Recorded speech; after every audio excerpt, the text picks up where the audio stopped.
பாருங்க மாவடு நல்லா ஊறிடுச்சு. இந்த தண்ணி விட்டுருக்கு பாருங்க. இது நம்ம தனியாக தண்ணி விட்டதில்லை, வெறும் கல் உப்பு போட்டதோட தண்ணி தாங்க. சில பேருக்கு தண்ணி வரலன்னு சொல்லுவாங்க.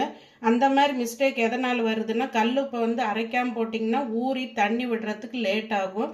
அந்த மாங்காயில் இருக்கிற ஜூஸும் உப்பும் சேர்ந்தது தான் இந்த ஜூஸ். மற்றபடிக்கு நம்ம தண்ணியெல்லாம் விடலைங்க. இதில் வந்து பார்த்திங்கன்னா கடுகு வெந்தயம் ரெண்டும் கலந்தது வறுத்து பொடி பண்ணி வச்சுருக்கிறேன். இதுக்கு அளவு பார்த்தீங்கன்னா 6 ஸ்பூன் கடுகு போடுறீங்கன்னா 2 ஸ்பூன் வெந்தயம் போடணும். ஊறுகாய்க்கு போடுற மாதிரி சம அளவில் போடக்கூடாதுங்க. அப்புறம் ப்ளைன் மிளகாத்தூள் வந்து அரைச்சி வச்சுருக்கிறேன். இது வந்து பார்த்திங்கன்னா ஒரு கரண்டி போட்டால் போதுங்க. நான் இப்போ சாம்பிளுக்கு அளவுக்கு இந்த மாங்காய் எடுத்து வச்சுருக்கிறேன். மிச்சமெல்லாம் நான் தனியாக கலந்துருவேங்க.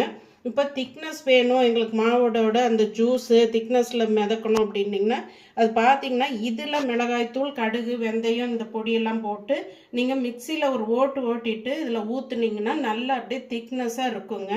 ஊறி வரும்போது உங்களுக்கு அந்த தண்ணி தான் மெயின் மாவடுக்கு நல்லா திக்காக இருந்து அதில் மாவடு மிதந்துட்டு இருக்கணும். மஞ்சப்பொடி பார்த்தீங்கன்னா நம்மளுடைய தோட்டத்தில் விளைஞ்சதுங்க. இதுவும் போட போகிறேன். எல்லாம் கலந்து மிக்சியில் ஒரு ஓட்டி இதில் ஊற்ற போகிறேங்க. இதுதான் மெஷர்மெண்ட்டு. உப்பு பத்தலைன்னா கூட போட்டுக்கலாம் நீங்கள். பாருங்கள், இது மிக்சியில் போட்டு ஒரு ஓட்டியாச்சு. இப்போ இது எந்த அளவுக்கு திக்னஸ் இருக்குது பாருங்கள். நீங்கள் இதை மொத்தமாக இதில் போட்டு மிக்ஸ் பண்ணும்போது அந்த அளவுக்கு எல்லா பக்கமும் படியாதுங்க. இப்போ பாருங்கள், ஒரு குழம்பு மாதிரி இருக்குது. இது மறுபடியும் நம்மளுக்கு தண்ணி விட்டு அந்த குலோப் ஜாமுன் எப்படி இருக்குமோ அந்த மாதிரி உங்களுக்கு ஊறி தண்ணியோட மிதங்கணுங்க.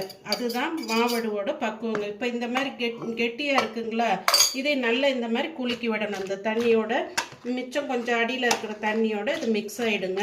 நல்லா இது ஒரு இனி கண்ணாடி ஜாடியில் நீங்கள் போட்டுக்கலாம், இல்லை பீங்கான் ஜாடியில் போட்டுக்கலாம். இது எல்லா பக்கமும் ஈவனாக மிக்ஸ் ஆகிடும். மிச்சம் இருக்கிறதுக்கும் நான் இப்படி தான் ரெடி பண்ண போகிறேன். நிறைய பேர் வெள்ளையாக பூசணம் பிடிச்சிருதுன்னு கேட்குறீங்க. அது எதனாலன்னா இந்த காம்பு பகுதி வந்து இந்த அளவுக்கு இருக்கணுங்க. காம்பு இல்லாமல் போட்டிங்கன்னா ஒன்று பூசணம் பிடிச்சாலும் எல்லாமே பிடிக்க ஆரம்பிச்சிடும்.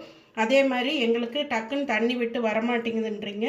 அது வந்து பார்த்திங்கன்னா கல் உப்பை அப்படியே போட்டிங்கன்னா லேட் ஆகுங்க. நைஸாக அரைச்சி போட்டுக்கோங்க. மிளகாய் தூள் வந்து அதிகமாக போடக்கூடாது, ஏன்னா மாங்காய் ஊறுகாய்க்கு தான் போடணும்.